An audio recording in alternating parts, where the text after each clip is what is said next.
Hey, English learners. Welcome back to the Mr. English podcast, your cozy place to learn simple English through real-life conversations, useful vocabulary, and gentle motivation. I'm Emma. And I'm James. James, can I ask you something? Of course. Although I have a feeling this question might make me a little uncomfortable. Maybe. Here's the question. Do you ever have a great idea and then you just don't do it? Honestly, all the time. Really? Absolutely.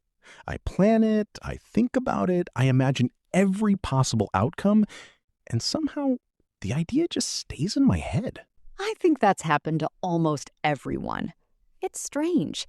We know exactly what we want to do, but the moment we try to start, our mind fills with questions. Exactly. And today, we're talking about one of the biggest struggles for so many people. Not because it's a new problem, but because we often make it worse by thinking too much. Especially when we're trying to build confidence in English, too. Absolutely.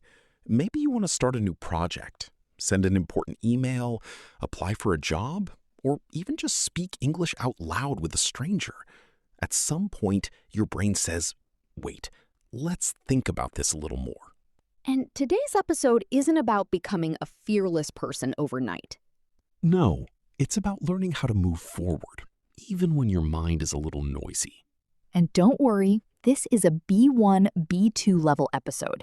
If you're an intermediate learner, it's perfect for you.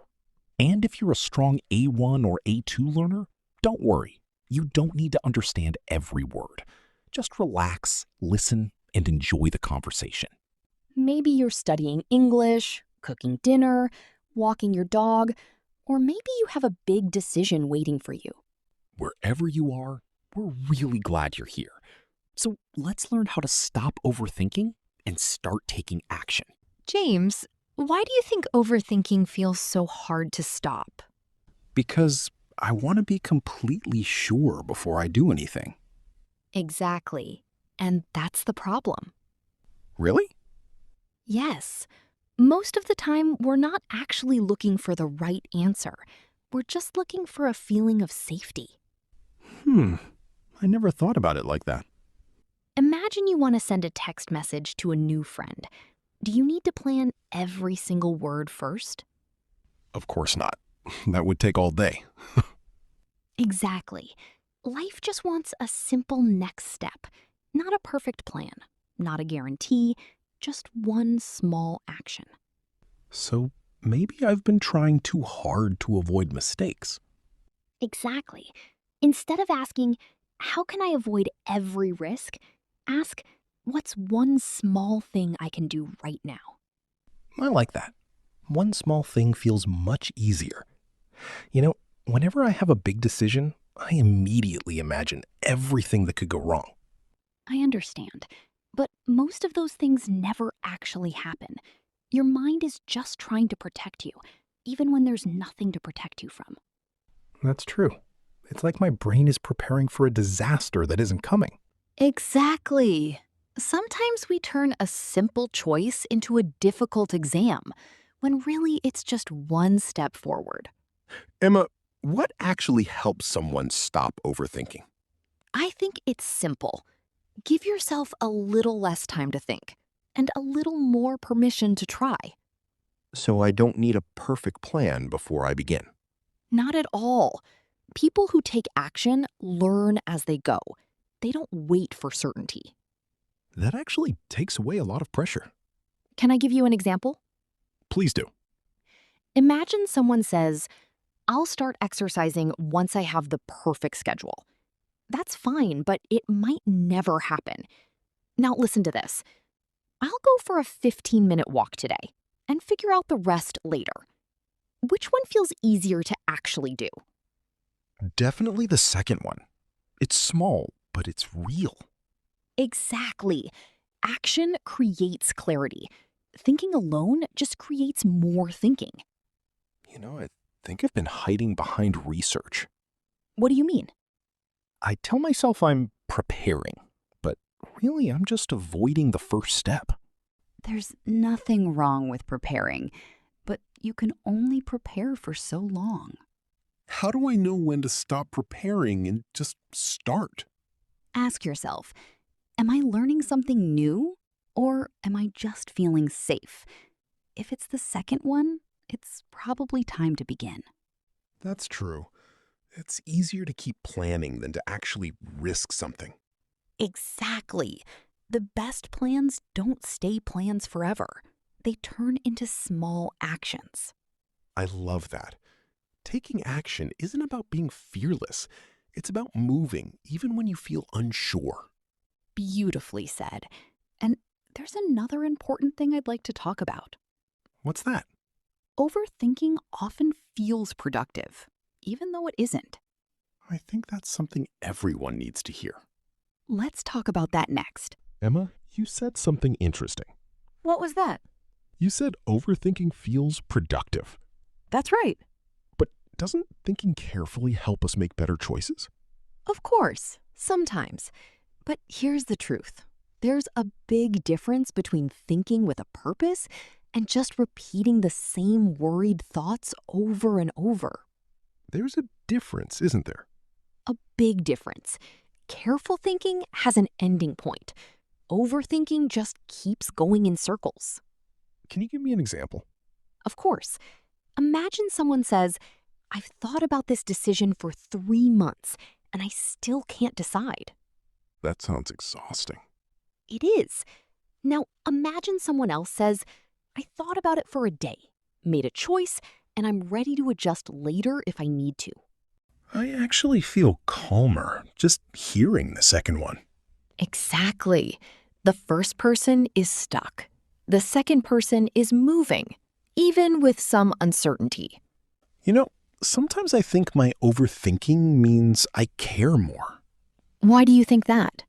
Because if I think about something a lot, it must be important, right? Not always. Sometimes it just means you're afraid of getting it wrong. Really? Really. And that's okay. Fear of mistakes is normal. It doesn't mean you have to let it control you. Tell me, James, what usually stops you right before you take action?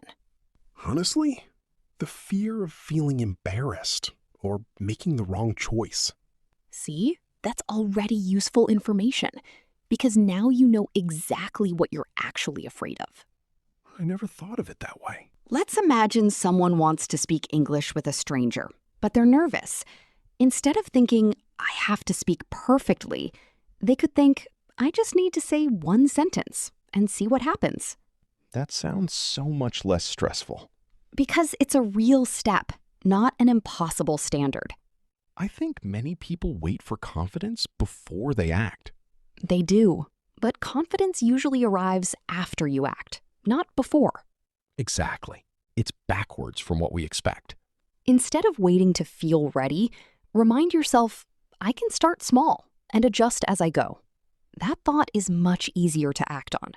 You know, I've noticed something. When I stop overthinking and just start, the task is usually much easier than I imagined.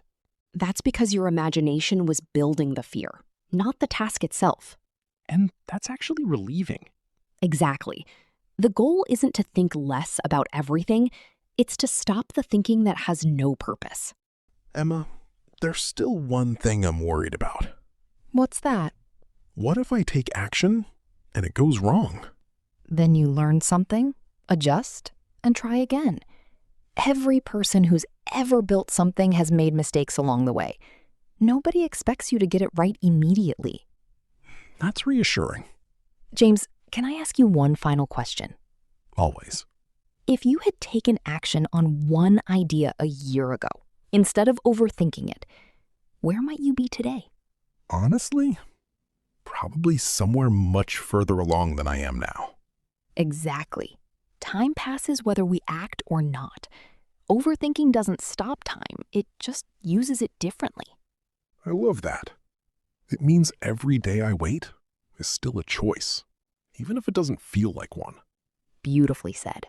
So maybe next time my mind starts spinning with questions, I'll just take one small step instead. Exactly. That's enough. More than enough. I think I've learned the biggest lesson today. What's that? Action doesn't require certainty. It just requires a beginning. And that's what turns ideas into real life. And before we finish, I think it's time for my favorite part. I was wondering when you were going to say that. Let's explore some useful vocabulary, James. All right, my friend, before we go, let's explore some useful vocabulary. My favorite part. I know you say that every episode. Because it's true. This is where our English becomes more natural. Exactly. Today's words are B2 C1 level. They're useful, practical, and perfect for talking about motivation and action. Ready? Let's do it. Our first word is procrastination. Ooh, I know this one very personally. Procrastination means delaying or avoiding something you need to do, usually by doing something less important instead. So if I clean my whole kitchen instead of writing an email, that's procrastination. Exactly. Here's an example. His procrastination meant he was still writing the report at midnight. I think we've all been there. Our next word is decisive. That's a strong word. It is. If someone is decisive, they're able to make decisions quickly and confidently, without endless doubt. So being decisive is kind of the opposite of overthinking. Exactly. Here's an example. A good leader needs to be decisive, even when the situation isn't perfectly clear. I think that's today's biggest lesson. Decisive doesn't mean certain. It means willing to choose. Our third word is overwhelm. I feel this word in my chest already. If you feel overwhelmed, you feel like you have too much to handle, and it becomes hard to think clearly. So overthinking can actually cause overwhelm. Exactly. Here's an example. She felt completely overwhelmed by all the choices in front of her. That explains a lot about why it's so hard to start sometimes. Our fourth word is clarity. I love this word. Me too. Clarity means a clear understanding of something without confusion. So taking action can actually create clarity. Perfect. Here's an example. Once she started the project, she gained more clarity about what to do next. That's such a helpful reminder. Sometimes we don't think our way to clarity. We act our way to it. And our final word today, momentum. That's a great word to end on. Momentum is the energy and progress that builds up once you start moving forward, and it often makes the next step easier. So one small action can create momentum for the next one. Exactly. Here's an example. After finishing the first task, he felt a sense of momentum that carried him through the rest of the day. I love that. Momentum turns one small step into real progress. Let's do a quick review. Procrastination. Delaying something you need to do. Decisive. Able to make choices confidently. Overwhelm. Feeling like you have too much to handle. Clarity. A clear understanding of something. And finally, momentum. The energy that builds as you keep moving forward. Excellent. Those 5 words will help you talk about motivation and action more naturally and confidently. I think momentum is my favorite word today. Really? I thought you'd choose clarity. Well, I have lots of favorite words. Before we finish, remember this. The next time your mind starts spinning with what ifs, Don't think, I need to figure everything out first. Instead, think, I'll take one small step and see what happens. You don't need a perfect plan. You don't need to feel completely ready. You just need a beginning. The people who build the life they want aren't the ones who never feel unsure. They're the ones who move forward anyway. So trust yourself a little more, think a little less, and take that one small step today.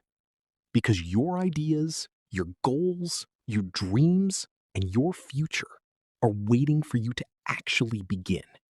I'm Emma, And I'm James. and you've been listening to the Mr. English podcast. Keep learning, keep growing, and never be afraid to take that first small step. And remember, your English goal and your life goal Are both closer than you think. We'll see you in the next episode.